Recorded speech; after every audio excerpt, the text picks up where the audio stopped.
News, जनजागृती साध्यम, हक्काचे लोकमाध्यम।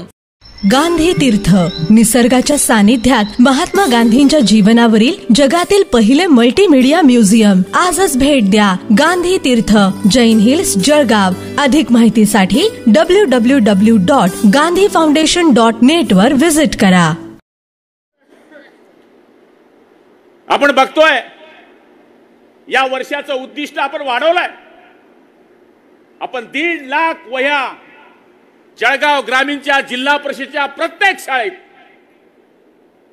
ती उर्दू शाळा असू दे, मराठी शाळा असू दे, तिथे आता 7 जून पासून आपल्या शाळेमध्ये सगळ्या वर्गामध्ये आपल्या वह्या दर वर्षाप्रमाणे पोहोचणार आहे। मागच्या वर्षी 1.35 दिल्या होत्या, या वर्षी आपण 1.5 लाख वह्या देतोय। राजकारणामध्ये रस्ते करतो, आपण गटार करतो, सगळं करतो। आम्ही अपंगांना 500 सायकली दिल्या, कधीच हा महाराष्ट्रामध्ये कोणी संकल्प डोक्यात घेतला नसेल। ही मोटरसायकल, ही सायकल एकची किंमत 42,000, 2.5 कोटी रुपयाच्या दिल्या। ते गुलाबराव पाटलाच्या खिशातून नाही दिल्या, CSR में से लगाया। मंत्री पद है, थोड़ा करता है भाई। कीर्तनकारांना आपण भजनीचं साहित्य पूर्ण मतदारसंघामध्ये दिलं, 70% गावात पोहोचलं, 30% गावात पोहोचलं नाही अजून। म्हणजे आम्ही फक्त रस्त्यांची गटारीची कामं करतो असं नाही, आम्ही आरोग्याकडे लक्ष देतोय, सार्वजनिक जीवनाकडे लक्ष करतोय। आणि आज मी आपल्याला सांगणार आहे, आम्ही आता जे गावामध्ये जे फोटोग्राफर येतात त्यांचा आम्ही 450 लोकांचा विमा काढला यावेळेस। 2 घटना माझ्या मतदारसंघात अशा झाल्या की जे लग्नामध्ये फोटो काढायला जे पोट्टे जातात ते ऍक्सिडेंटमध्ये मेले, आणि ते इतके गरीब आहे घरचे की त्याचं आपण काहीच करू शकलो नाही। तर आपण त्यांची 2 लाख रुपयाची पॉलिसी यावर्षी काढली। त्यांची संख्या 400-500च आहे, पण ह्या बारक्या बारक्या ज्या गोष्टी आहे ज्या लोकांपर्यंत पोहोचल्या पाहिजे ते करण्याचं काम आम्ही या ठिकाणी करतोय। आता काय गोपाल बापू बोलले गद्दार बिद्दार सगळा काय तो विषय संपलाय। आता गद्दार जर राहिलो असतो तर 63,000चं लीडच भेटलं नसतं। लोकांना उद्धव बाळासाहेब ठाकरे माहित नाही, लोकांना काही एकनाथ शिंदेकडे जाणं नाही, त्यासले गुलाबराव पाटीलच पटेल आटे काय गरज आहे कोणकडे जावाने। गाडी नडली तर आमदारकडेच पहिले माणूस जातो, कोण जाईन एकनाथ शिंदे तर भेटता बिचारे, पण तुमचा एकनाथ शिंदे बी मीच, तुमचा जिल्हा प्रमुख बी मी, आणि तुमचा तालुका प्रमुख बी मी। त्यामुळे लोकांनी हे मान्य केलं आहे की गुलाबराव पाटलांनी आणि आमच्या 5 आमदारांनी जो निर्णय घेतला तो जर मान्य राहिला नसता तर आम्ही मायनस राहिलो असतो। 5चे 5 आमदार जे शिवसेनेमधून फुटले असं म्हणतात, त्या 5च्या 5 मतदारसंघामध्ये आम्हाला लीड मिळालेला आहे। लोकांना काय घेणं देणं नाही। आता उद्धव साहेब ठाकरेंची शिवसेनेमध्ये 9 सीट आल्या, 9 सीट आल्या, कशा आल्या तुम्हाला माहित आहे। मुस्लिम बांधवांनी 1 साइड मत दिली, दलितांना सांगितलं की तुमची मुकुदराव सुन ले मेरे भाई, जय भीम बोलो सुनो। बौद्ध लोकांना सांगितलं घटना बदल डालेंगे, आपकी बार 400 बार घटना तडीपार। दलित म्हणले कसं होईल कसं होईल कसं होईल। मुस्लिमांनी डायरेक्ट 1 साइड दिले, दलितांनी दिले म्हणून त्या 9 सीट दिसता। वो मायनस कर लो भला वोट, तुम करा बरं मायनस, 3-4च दिसले असते तुम्हाला। हे बेगानी शादी में अब्दुल्ला दीवाना आजो धंदा झाला आहे। प्युअर 7 आले आमचे, प्युअर 7 धनुष्यबाणचे, आणि 10 आमचे भाजप शिवसेना मिळून आमचे 16-17 ज्या सीट आल्या या प्युअर सीट आमच्या आल्या। हे त्यांनी तर धन्यवाद मानले पाहिजे की मुस्लिम लोकांनी आणि दलित लोकांनी त्यांना मत दिले म्हणून त्यांच्या 9 सीट दिसताय। ज्या दिवशी ते तुमच्या मागून सरकून जातील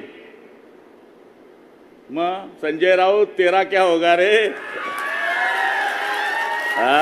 असा बोलतोय तो, कसा 500 सीटला येईल तो। नाम अमरावती सकाळ उठा ला भोंगा ला भोंगा ला भोंगा, तू माया तावडीत ये। त्याला तर बोललो होतो मी की तू खरं तुझ्या मायबापचं दूध पिलंय तर जळगाव ग्रामीण मतदारसंघातून उभा राहा, तुला आडवा करून भगवा झेंडा नाही घातलाचा भावाचा नाव नाही. अरे आपण लोकांमध्ये राहणारे लोक आहे, जमिनीशी जोडणारे लोक आहे, बैलाच्या तालावर चालणारे लोक आहे, कपाशीची जात जाणणारे लोक आहे आम्ही. तुला काय माहिती आहे आमच्या 41 लोकांचे मतं घेतल्या चोट्यान तू खासदार झाला तिथं बडबड करतोय. कशाचा खासदार झाला असता? फक्त आम्ही मतं दिले म्हणून खासदार झाला. आणि आता या मतदारसंघामध्ये आम्ही कोणावरच टीका केली नाही. निवडणुकीमध्ये तुम्ही पाहिलं असेल, पण त्यांनी आमच्यावर टीका केली. इतकी टीका केली खालच्या दर्जावर तर विचारू नका तुम्ही. पण पब्लिक ज्याच्या बरोबर असते, लोक ज्याच्या बरोबर असतात त्याचीच बाजारात किंमत असते.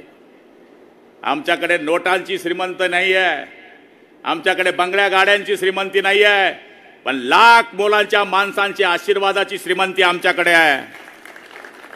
आणि बाळासाहेब ठाकरे नेहमी सांगायचे, सगळ्यात श्रीमंत माणूस कुठला?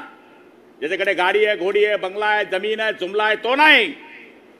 ज्याच्याकडे जास्त जोडे चप्पल येतात तो माणूस श्रीमंत असतो. तेच काम आम्ही करतोय. म्हणून मी संजय राऊतांना विचारणार आहे की बांद्र्यामध्ये आदरणीय उद्धव साहेबांनी कोणाला मत दिलं? पंजाला. ज्या बाळासाहेबांनी पुरं आयुष्य, काँग्रेसनी कायम ज्या बाळासाहेबांना त्रास दिला, एवढंच नव्हे, बाळासाहेबांना 6 वर्ष मतदानाचा हक्क ज्यांनी काढला, मतदान करू दिलं नाही, त्या माणसाला उद्धव साहेबांनी मत दिलं. अरे आपल्या बापाचं मतदान ज्यांनी मतदानाचा हक्क काढला, तुम्ही त्यांच्याशी युती करतायत. तुम्ही त्यांच्याशी युती करताय की ज्यांनी बाळासाहेबांना जेलमध्ये टाकण्याचा प्रयत्न केला. त्याच्यापेक्षा आम्ही बरे की आम्ही उठाव केला. 40 लोक आम्ही गेलो, काय झाडी काय डोंगर सगळं पाहिलं, आणि बाळासाहेबांच्या विचारानं आम्ही पुनश्च शिवसेना भाजप युतीचं सरकार या ठिकाणी उभं केलं. आज या मतदारसंघामध्ये बरेच कामं आम्ही केले आहेत. माझ्या गावामध्ये अण्णा मी पाण्याची योजना आणली. मी टेकडीवर टाके बांधायला गेलो. काही आमचे विरोधक म्हणे कथाबी चगेल म्हणे मंत्री, टाक्या तर बांधराना म्हणे. माझ्या गावात 12 दिवसात पाणी होतं, पण मी टाक्या टेकडीवर बांधल्यामुळे आज माझ्या गावामध्ये 3 दिवसाच्या आड पाणी येत आहे. याचं मूळ कारण आम्ही पाण्याचं नियोजन बरोबर केलं. या ठिकाणी आपण धरणगावची पाण्याची योजना केली. धरणगावमध्ये आता 38 कोटी रुपयाचं तुमचं रुग्णालय मंजूर झालंय. त्याचं आपण पुढच्या महिन्यामध्ये भूमिपूजन करतोय. बालकवी ठोंबरेच्या स्मारकाचं काम कालपासून सुरू झालेलं आहे. रेस्ट हाऊसचं 7 कोटीचं काम, जिथं रेस्ट हाऊस नव्हतं, तालुक्याचं गाव असून तिथं 7 कोटीचा रेस्ट हाऊसचा एक स्लॅब पडलाय आणि ऑगस्ट पर्यंत आपण त्याचं उद्घाटन करतोय. त्या ठिकाणी तुमच्या क्रीडा संकुलाला PM पाटील सरांना माहिती आहे, त्यांनी सगळा पुढाकार घेतला. 2.5 कोटी रुपयाचं काम आपण क्रीडा संकुल करता मंजूर केलं आहे. 3 भागांना आपण 3 गेट या ठिकाणी करण्याचा प्रयत्न केलेला आहे. म्हणजे धरणगाव शहर हे जे तालुक्याचं शहर होतं, ज्याला प्राथमिक व्यवस्था पाहिजेत, प्राथमिक बिल्डिंग्स पाहिजेत, त्या सुद्धा त्या शहरामध्ये नव्हत्या. त्या करण्याचं काम आपण या ठिकाणी केलंय. आज माळी समाजाला आपण धरणगावमध्ये 1 करोड रुपयाचं मंगल कार्यालय देण्याचं काम या ठिकाणी केलेलं आहे. मराठा समाजाला 50 लाख रुपये आपण देण्याचा प्रयत्न केला. चौधरी समाजाला 50 लाख रुपये आपण या ठिकाणी दिले. कुंभार समाजाला 35 लाख रुपये दिले. ब्राह्मण समाजाला 50 लाख रुपये ब्राह्मण समाजाला दिले. म्हणजे आपण हे काम करत असताना सामाजिक व्यवस्थेमध्ये जे समाज आहे, आणि आता मुस्लिम समाजाला सुद्धा आपण 1 कोटी रुपयाचं मंगल कार्यालय धरणगाव शहरामध्ये देतोय. जो मागेल त्याला देण्याचं काम केलंय. मुकुंदराव तुम्ही इथे बसलात, तुम्ही दलित चळवळीचे कार्यकर्ते आहेत, दुसऱ्या मुकुंदरावांच्या सानिध्यात तुम्ही राहिलेले आहेत. आम्ही जेवढे आमदार आहेत तुम्ही चेक करून घ्या, आमच्या काळात जेवढे बौद्ध विहार बांधले गेले तेवढे काँग्रेसच्या काळात सुद्धा बांधले गेले नाही. हे नम्रपणे मी सांगायला इथं उभा आहे. मतं मागताना घटना बदला झालेंगे, मतं मागताना घटना बदलवून टाकू. आणि बौद्ध विहार नाही बांधणार तुम्ही, बौद्ध वस्तीचा विकास करणार नाही तुम्ही. जेवढ्या मुस्लिम वस्तींमध्ये आम्ही अल्पसंख्याकांमधून पैसा आणला, नशिराबादमध्ये नशिराबादची मंडळी इथे बसली आहे, धरणगावची मंडळी बसली आहे, किशोरप्पांनी पण आणले, अण्णांनी पण आणले आणि आम्ही पण आणले. जवळपास 3 करोड रुपये हे मुस्लिम वस्तींच्या डेव्हलपमेंट करता आम्ही आणले. मग आम्ही कसले जातीवादी? यांनी मुसलमानांना असं काही सांगून दिलं की ये कभी अभी आ गए भाई 400 पार कभी हो गया तो कोई सच्चा नहीं बाबा तुम्हारा, ये क्या करेंगे ना क्या रन देंगे. तुमचं तो बघ ते घटनाच बदलून टाकलं. 86 काँग्रेसनं बदलय काका ती घटना कार्यक्रम. पण आपल्या लोकांमध्ये जो संभ्रम घातला, तो संभ्रम आता लोक म्हणले तुमचं काय होईल. लोक कलाकार आहे, हवामानाचा अंदाज घेता. ग्रामपंचायतला कशी निवडणूक मत देता लोक. 3 पॅनल जर उभे राहिले तर फुटकर 3 निवडीला त्याच्या एक काढ. इथला कलाकार लोक आहेत. आमदारकीची निवडणूक आगली, खासदारकीची अलग, जेडपीचे अलग, पंचायत समितीचे अलग, नगरपालिकेचे अलग, ग्रामपंचायतीचे अलग, वेगळ्या वेगळ्या निवडणुका होत असतात. त्यामुळे ह्या निवडणुका आणि आमच्या निवडणुका ह्या तुमच्या भरोशावर आहे. बरेच लोक आमच्यावर टीका टिप्पणी करतात, पण आम्ही त्या गोष्टीकडे लक्ष देत नाही. आता 4 महिने आमच्या हातामध्ये आहे आणि 4 महिन्यानंतर आपल्याला या ठिकाणी निवडणूक लढवायची आहे. आणि मला खात्री आहे हे काम करत असताना धरणगावमध्ये आपण शिवाजी महाराजांच्या पुतळ्याकरता सुद्धा 2 करोड रुपये, त्याच्यामध्ये 75 लाखचा पुतळा आणतोय आपण. पुतळा जो पहिला होता तो अर्धाच होता, त्याला आपण 75 लाख रुपयाचा पुतळा आपण धरणगाव शहराकरता आणतोय. आणि माननीय मुख्यमंत्री आणि उपमुख्यमंत्र्यालाच आपण त्या उद्घाटनाकरता आणणार आहे. दोघं उपमुख्यमंत्री आणि मुख्यमंत्री. डॉक्टर बाबासाहेब आंबेडकरांच्या पुतळ्याला सुद्धा 50 लाख रुपये आपण धरणगाव शहराकरता दिलेले आहे. म्हणजे आपण जी कामं आहेत ती कामं सगळ्या पद्धतीची करण्याचा या ठिकाणी प्रयत्न केलेला आहे. बरं झालं पाणी आलं नाही, तर 5 जून आला पाणी येतं. बऱ्याच लोकांची भाषणं आम्हाला नाही सांगावी लागली. आमचे PM पाटील सरांना भाषण करायचं होतं, गजानन नाना भाषण करणार होते, DO नाना होते, भानुदास आप्पा होते, ज्ञानेश्वर नाना होते. मी सगळ्यांची माफी मागतो, कारण की शेवटी हा जनसमुदाय जो आहे तो आपल्या स्मिताताईंचं, अण्णांचं, किशोरप्पांचं, यांचं आमच्या सगळ्यांचं भाषण ऐकण्याकरता मग आतुर होते. त्याच्यामुळे मी आपल्या सगळ्यांची माफी मागतो की आपल्याला या ठिकाणी आम्हाला संधी देता आली नाही. पण आपण या ठिकाणी एवढ्या मोठ्या संख्येने आलात, मला आशीर्वाद दिलेत आणि मला खात्री आहे या आता 5 जूनचा ही गर्दी पाहिल्यानंतर मी काही 2-3 महिने आता आवरणार नाही कोणाकडे. आणि एवढा गर्दीचा तमाशा पाहिल्यानंतर माणूस काय घाबरतो, बिल टाकतो माणूस पत्त्यात. मग झुटी का होईना मग टाकणी देते. त्यामुळं हे प्रेम हे बाजारात मिळत नाही. आणि हे प्रेम जे तुम्ही माझ्यावर केलं आहे, खरंच माझं आयुष्य मी स्वतःला धन्य समजतो की मला तुमच्यासारखे आशीर्वाद देणारे लोक या ठिकाणी उपस्थित आहे. मी तुम्हाला खात्री देईल की आजपर्यंत जी सेवा मी आजपर्यंत जी करत आलो आहे ती सुद्धा भविष्यात करण्याचा या ठिकाणी प्रयत्न करेल.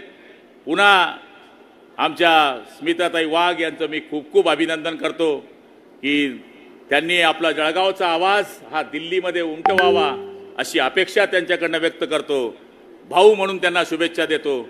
आपण एवढ्या मोठ्या संख्येने आलात, आपल्या सगळ्यांचे आभार मानून मी माझे 2 शब्द संपवतो.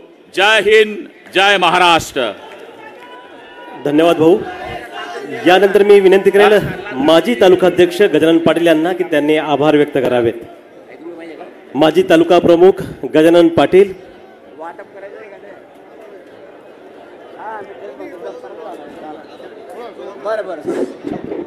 आपण भाऊंच्या अभिष्ट चिंतना सोहळ्यासाठी आलेले सर्व मान्यवरांचं,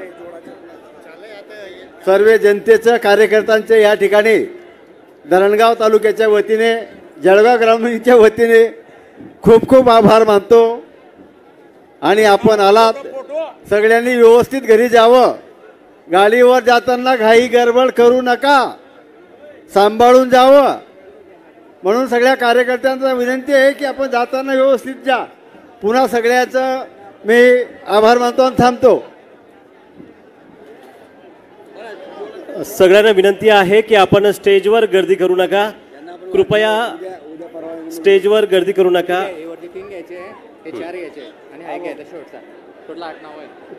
भाऊंच्या वाढदिवसानिमित्त आपण ज्यांना वडील नाहीत अशा मुलांना दप्तर आणि शाळेचं साहित्य वाटप करणार होतो, ते आपण उद्या करणार.